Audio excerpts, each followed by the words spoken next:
So now I'm at a point where I want to start to make the face look 3D. What you can tell here is I've got a flat layer of my skin color on here, but we want to take it to the next level. We really want the face to start to look 3D. So if light is coming from this direction, so for me it's coming in from the left, that's why you can see like part of the hair is a little bit lighter. And I want to make the left side lighter, and that means all down the side here would be a little bit darker. Underneath the chin is going to be a little darker. So here's how I go about it. Off to the side here, you're going to notice I have a paintbrush that is dry.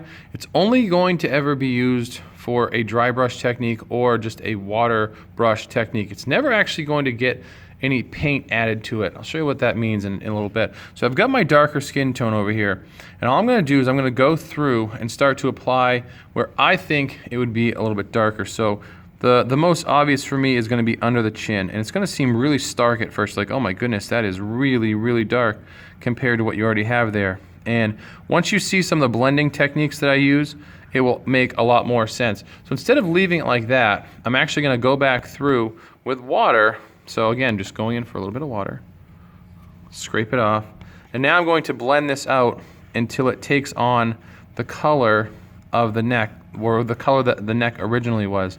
So now it's getting a little bit lighter. What I want to do is dry off my paintbrush, and now I'm just dragging all this color downward until it just becomes very similar to the color that was already there.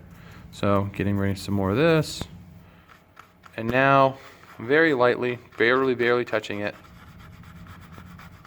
And we've made the neck a little bit darker, which is good because we want to show that there is a shadow being cast down underneath the chin because your chin pops forward from your neck. Now, I don't think that's dark enough. I want to actually make it even darker under the chin. I don't want to do anything else to the neck, so I'm going to go back in for more of my dark tone. And I really want to punch up this color right here. I really want to show that this color is much darker than the rest of the chin. That should give the illusion that the chin is popping forward. So I'm going to go load some more of my dark tone that I made from earlier.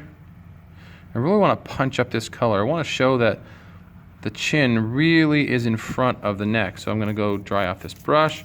In fact, I want to use this brush now because this brush has no paint on it, right? So if I go test it, make sure. Don't ever trust that somebody left you a paintbrush that was nice and clean. You know, always test it, always wash it yourself if you're not sure.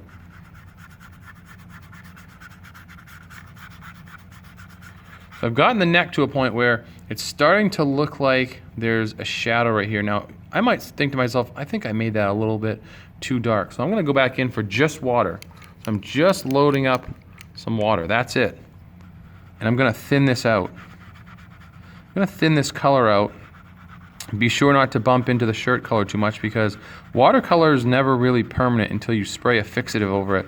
So if you bump into the shirt color, you can actually bring it back to life. It's one of the fun things I like about watercolor is you can bring it back to life. All right, so I'm watering up the area that I want to lighten up, right?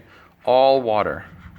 Then I dry off my paintbrush, and we know that a dry paintbrush is actually going to remove paint.